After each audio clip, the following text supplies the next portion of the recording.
More and more Mandela effects have been on the rise over the years. Some of them may appear to be acts of false memory, whereas others just seem downright creepy. Number 10. It's in the month of December when we start to hear our all-time favorite Christmas carols.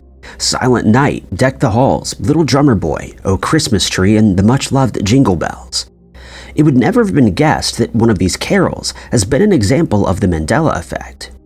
Generally, these examples reveal an event, word, or phrase that the masses believe had been one way, while it had actually been different, and no evidence can be found that the previous memory ever existed. This case, though, is slightly different, as it's changed from one thing to another and then back again. The Christmas song in question was that of Deck the Hall, or Deck the Halls. This is what a Reddit user had brought to the Mandela Effect subreddit, explaining that Deck the Hall is now Deck the Halls once again. In 2018, this individual recalls that a discussion on the internet revealed that the song was actually titled and sung as Deck the Hall.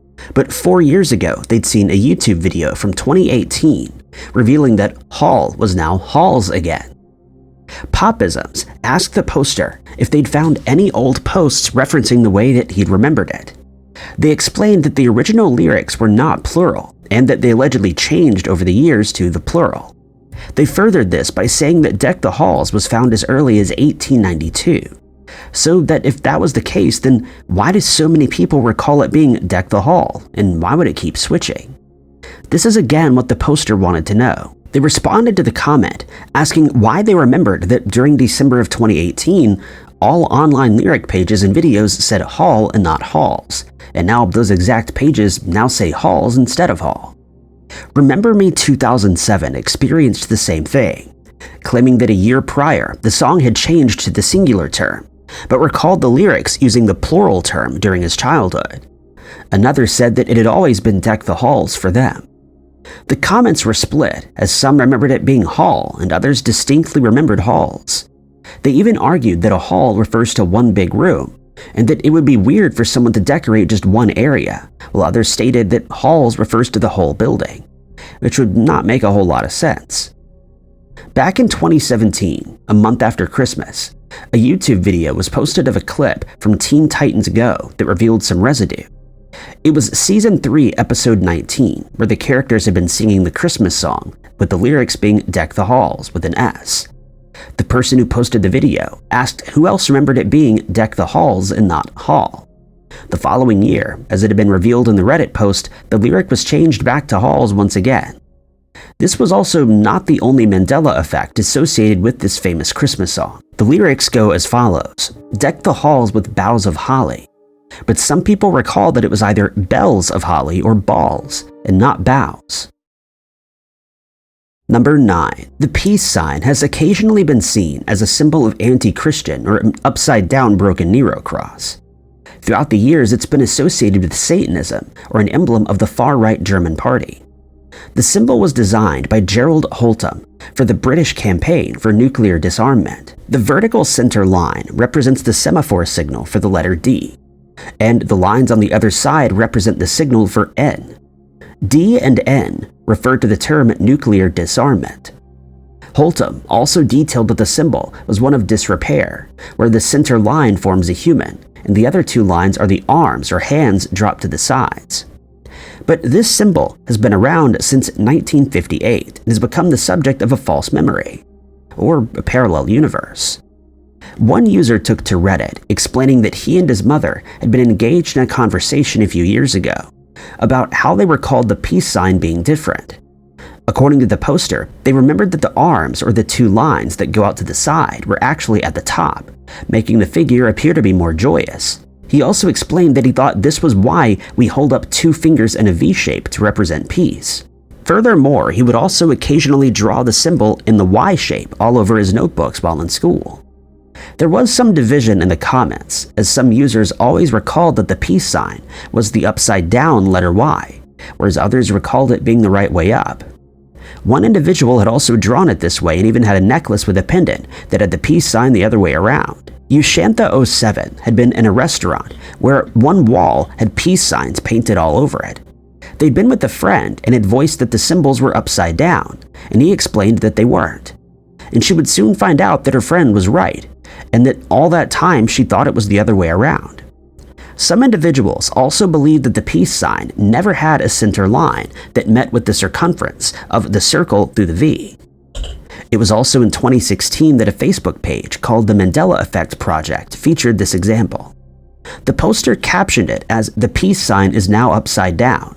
Why else would we make the peace sign without fingers up if it wasn't like that in the sign?" In the post, Chris Shroomfield commented with an image of the two variations. The first one, with the 3 points pointing up, like a Y, was associated with life, protection, and beginning, whereas the upside-down version was associated with endings and war. This Mandela effect was also posted on a blog, where the writer explained that the symbol of the Y shape seemed more correct to him. It looked as if it were a man with arms up in the air or a tree of life, aside from the naval code which it denotes, U and D, standing for universal or unilateral disarmament. This was also an interesting take, since one Reddit user, Seafarer, had shared a link on the post and an extract from that stating that Holtum had regretted the depressing image he created with the symbol, and had tried to change it by flipping it so that the figure appeared to be celebrating. He'd kept the semaphore imagery as the V shape and semaphore as a U, which means unilateral. It was also stated that the V shape we make with our fingers is for victory, also associated with the peace sign if it had been turned the other way around, showing the celebrating individual who may have just been victorious in some event. Number 8. 5 years ago, Moneybags73 experienced an alternate reality of his own. This time, it surrounded a well-known song called Piano Man by Billy Joel. This individual distinctly remembers that the lyrics to the song went, he said, "Son, can you play me a melody?" He claimed that in this reality, the line had always been, he says, "Son, can you play me a memory?" Another Reddit user had the exact same memory, which he took to the Mandela Effect subreddit. He explained that he always recalled that the lyric used melody and not memory. Mweebles explained that the first time around the word is memory, but later on in the song, there's a lyric stating we're all in the mood for a melody.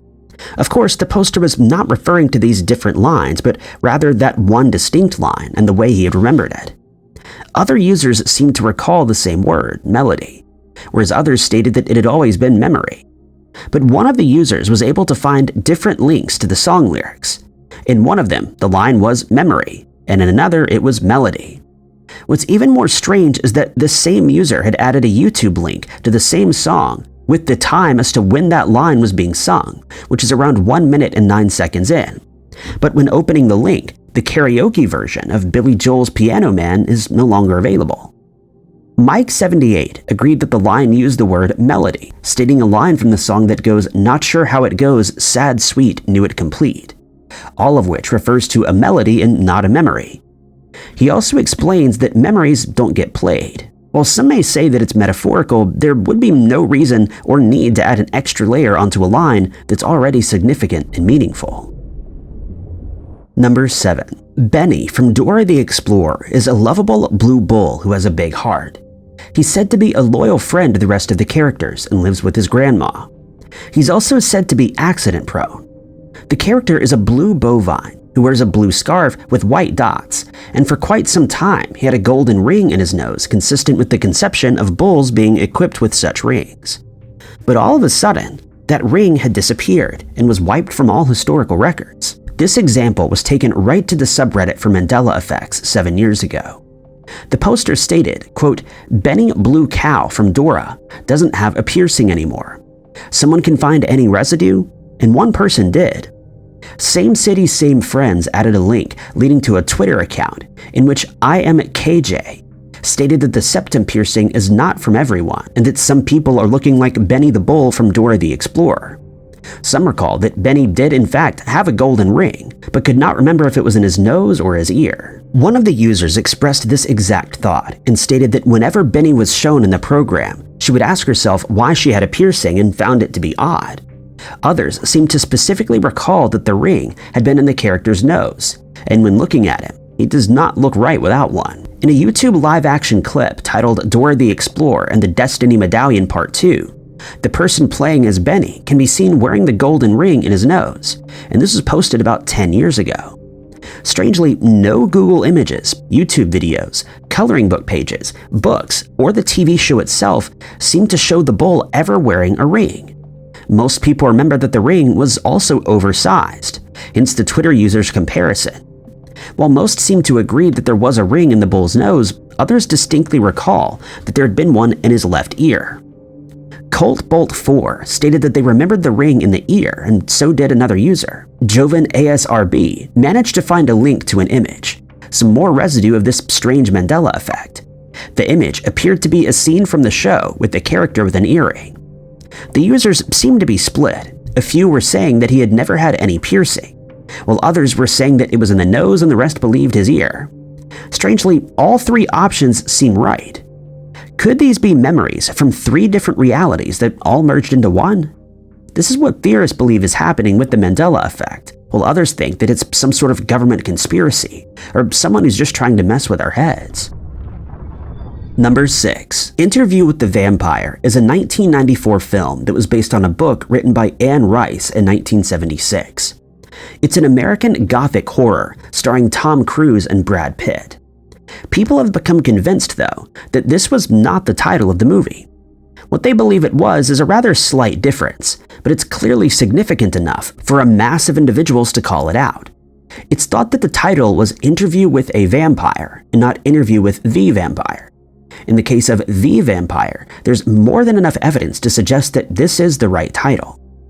The book uses the word "the," and so do the posters, the movie, the covers, and even the television show. So why do so many people remember a different term? It's theorized that when the title is spoken aloud, the combination of "with" and "the" sounds like "with a," which is misheard as "with a." Like every other Mandela effect example, people gather onto the online forums to discuss the memories, and also share residual evidence in an attempt to prove their version right. In this case, they reference newspaper headlines that used "a" instead of "the," or they recall "a" appearing in a distinct red lettering on the poster of the movie. One compelling argument for the belief that it used to be a vampire is that the French translation uses the French word "un" as a non-specific article meaning a or an, as opposed to the French word "le," which means "the." Oddly, there are various newspaper articles with different headlines. Some of them used "a," while others used "the." In one clipping, the headline read, "What's happening? Interview with a vampire." Another spoke of Tom Cruise and his role in Interview with a Vampire, with the "a" being a capital letter. The same headline appeared in another newspaper article, this time accompanied by a picture of the movie poster, which ironically said "the" instead of "a" as the headline had. Another article detailed a story about the author of Interview with the Vampire. There were at least 5 articles suggesting that the title had always used "a" and not "the," as we're now being told to believe. This conundrum was taken to the Mandela Effect subreddit, where the poster, Benjamin33, explained that perhaps the reason he misremembers the title is because of the combination of the two words, "with" and "the." He later edited the post to state that he was not suggesting that this was the solution, but thought it could perhaps explain it. Some agreed that this was likely the case, whereas others expressed the distinct memory or the big letter "a," and were even able to attach an image of this. Ego Munster stated that they find it rather unreasonable when the books and videos that had been in their house forever suddenly change. The same user asked if anyone had seen the video where Anne Rice was talking about the movie that had been made based on her book and called it Interview with a Vampire. According to another, there was also an interview where the person who filmed it claimed that Anne had said "a" and not "the." Number 5. Mike and Ike refers to an oblong fruit-flavored candy. It comes with a variety of different colors and flavors. The 5 different flavors included cherry, lemon, lime, orange, and strawberry. This had been rather popular in the 1980s, and it's come as a shock to some that its name has changed. Most people remember that the sweets were actually called Mike and Ike, and there was no "and" in the title. 7 years ago, this was brought to Reddit. The poster explained that Mike and Ike had never existed at all. The individual had recalled how the old logo had looked, and that the N had been on its side, presenting it like a backwards letter Z. Still Adders 83 claimed that his nephew's nickname is Ike, and that he used to have a Mike and Ike shirt. He was able to find an image of it, but the shirt was wrinkled and the words were not readable. Through Reddit, it appeared that most people do refer to the candy as Mike and Ike, even though each of the pictures of the candy boxes has the word "and." One user alleged that they'd never heard anyone say Mike and Ike when referring to it. Hoser505 explained that it was always just an N, and that he ate them until he hated them when he was a child. There seemed to be a unanimous agreement that it was actually Mike and Ike, and that anything other than that just didn't sound right. On most of the packaging, the word "and" is written in small lettering, and is often accompanied by a surrounding oval. Other packaging has the word written sideways and squeezed in between the two words, not consistent with any memories from those who indulge in the candy. Mike and Ike's has been around since 1940, and not one of the packages seemed to have just had the letter N separating the two words. In addition to this, another Reddit user suggested an alternative who remembers the name differently from the other two versions. The Wheel Will Weave had thought the conjunction was the ampersand for "and" instead of it being written in full. Villains Included recalled that there was an N that was used, explaining that they had grown up in a store and recalled most of these changes occurring in the mid to late 1990s. The same thing happened with Jiffy, which changed to Jif. This individual claimed to have worked for their uncle in a store that does not believe in Mandela effects, but had always referred to the peanut butter as Jiffy. When asked why he does that, his response was that the company had changed the label to Jif when the packaging size was altered. This was not the only Mandela effect surrounding this subject, as some people recall that Mike and Ike was the plural Mike and Ikes. However, this misremembering may come from the idea of the possessive voice, such as when people refer to a restaurant or even a friend's house like McDonald's or Rogers. Clearly McCarthy suggested that the plural memory may come from the names of specific Mike and Ike candies, which are written as plural, just like Jolly Joe's or Hot Tamales. Cryonic came up with a good question. Who eats just one Mike and Ike? Number 4. The Mandela effect does not only affect song lyrics, names, movie titles, or quotes, but also logos. Some people remember the logo for Target differently. The Target logo looks like a target, similar to that of a dartboard with a bullseye in the center. This universe's logo had a broad red outer ring and a singular inner dot as the bullseye. But some people believe that it had a slightly thinner outer ring with another ring in the center instead of a solid red dot, and this version certainly looks more like a target as well. Matify had taken to the subreddit for Mandela effects with a description stating that they feel as though the Target logo had 2 circles around the dot, and now it just had one dot in the center with a circle surrounding it. This was slightly different than how others recall it. This description implied that there were 2 rings and one solid dot in the middle, and one user added a link to an image of exactly that memory. Others quickly commented, agreeing that this is how they remembered the logo looking.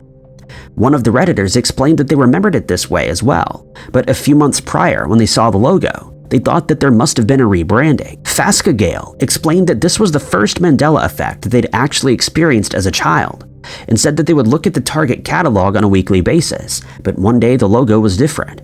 It had fewer rings and a red bullseye instead of a white one. They would then go on through each of the catalogs thinking that it must have been a rebranding, but found that all of them had been altered. Unfortunately, the government was unable to get rid of all the residual evidence, and one user, Initiative Much365, managed to find exactly that. They had taken to Google Maps after looking at the logo and remembering that it was different. The commenter had also brought this up with their sister, and they now had proof on Google Maps. In one image of a road pointing at a Target store, which was situated across the street from this individual's house, the logo appeared as it does today, with a singular ring and a solid dot bullseye. This image was taken in 2015. They added another link to Google Maps, this time from 2021, and the logo was completely different, and aligned more with what people remember it as, with the white bullseye.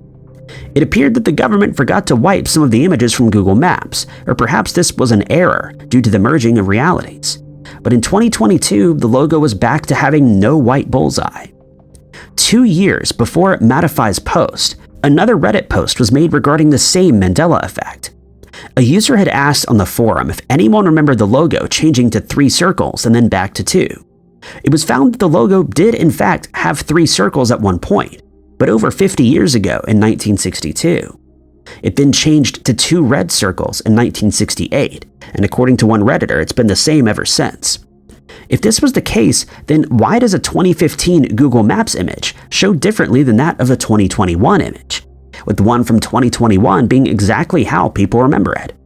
And why would one individual recall the logo looking one way in the catalogs, and even going back to look at them, only to find that each of them had been changed? Mendsau explained that perhaps the confusion comes in with the change of the background color. There had initially been a red background that had changed to white. In the Target stores, it's more likely that one would see a red logo on a white sign, rather than a white logo on a red sign. This would make the logos appear to have fewer red circles than before, but this still doesn't explain the Google Maps images. Number 3. Annie was a 1982 film centering around a young orphan who'd been taken in by a woman who runs an orphanage and was the evil character in the film. The movie is set in the time of the Great Depression and tells the story of a young girl.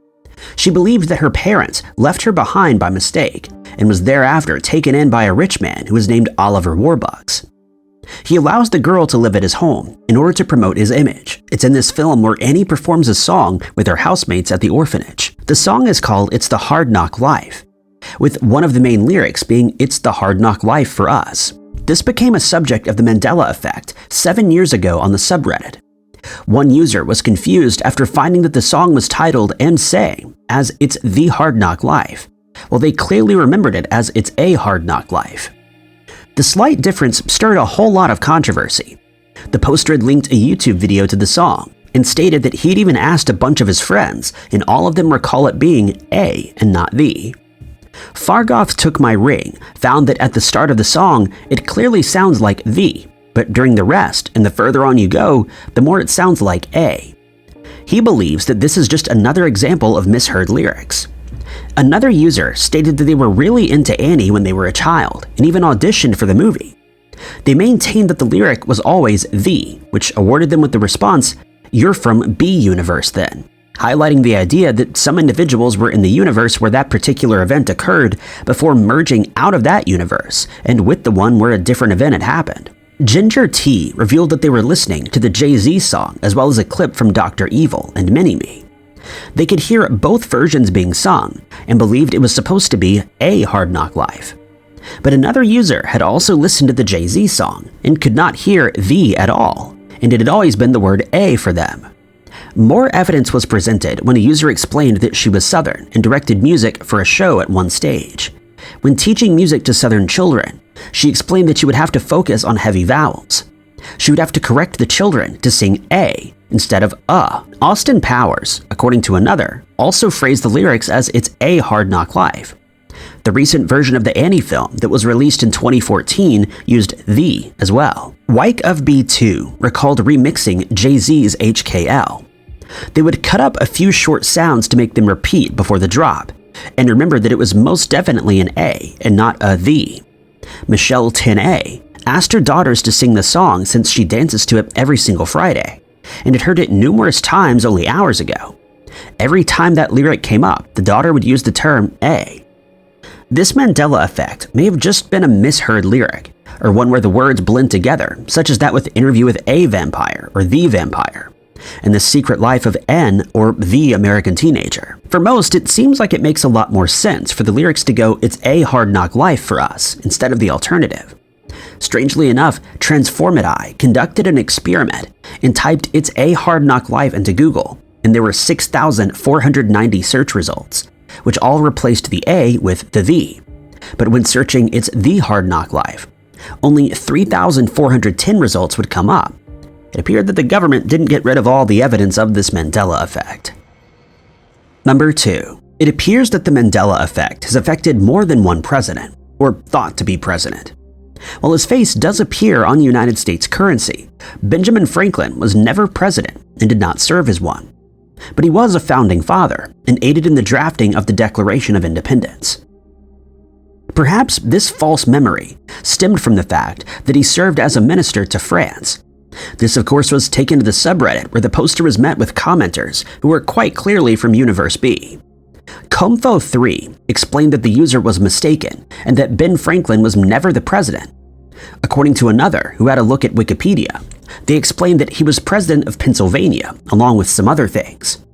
In addition, there were other presidents who had similar names, such as Benjamin Harrison and Franklin Pierce.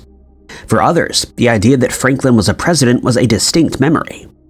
Wonderful Coconut 561 definitely remembered this.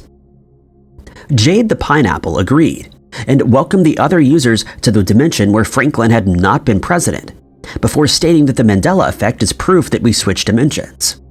She also stated that this dimension is far better, but Wonderful Coconut 561 expressed that they wanted to go back, and they missed the old things that have been altered in this universe.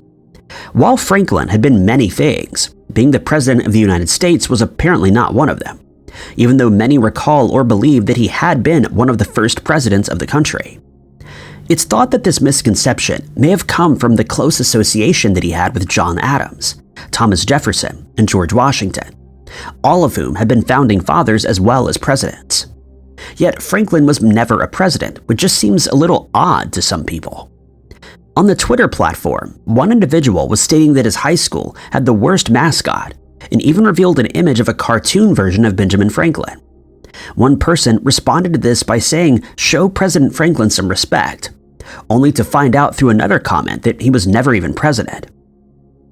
In response, the user stated that it was a nice way of saying that they never had a $100 bill. It was then explained to them that not all the faces on the currency had been that of former US presidents. But this user would not let up and said that it says in the Constitution that one has to have been a president to be featured on the bill. Another commenter stated that this was a Mandela effect and that he would be willing to bet half the people of the United States would remember that he was at some point a US president. This was not the only Mandela effect surrounding the founding father. According to some, there was a famous image of the man wearing bifocals and a tri-corner hat, but there's not a single portrait showing this memory to this day. Aside from the modern-day depictions of Franklin and his kite in a storm experiment, as well as some statues, there are no clear images that show him wearing that hat. One user had searched images of him wearing a hat, but none of them presented the hat from the memories. But there were costumes that people were wearing which involved the triangular headwear. A Reddit post was made of this Mandela effect as well, and some commenters referred back to the idea that Franklin was a US president. Information Enough stated that he was also a president, but this had also changed along with the idea that he ran with a kite, got struck by lightning, and discovered electricity.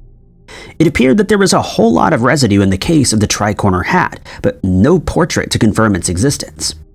The only residue for the case of Franklin being president was that of the memories of some individuals. It does sound fitting when his name is accompanied with the term president.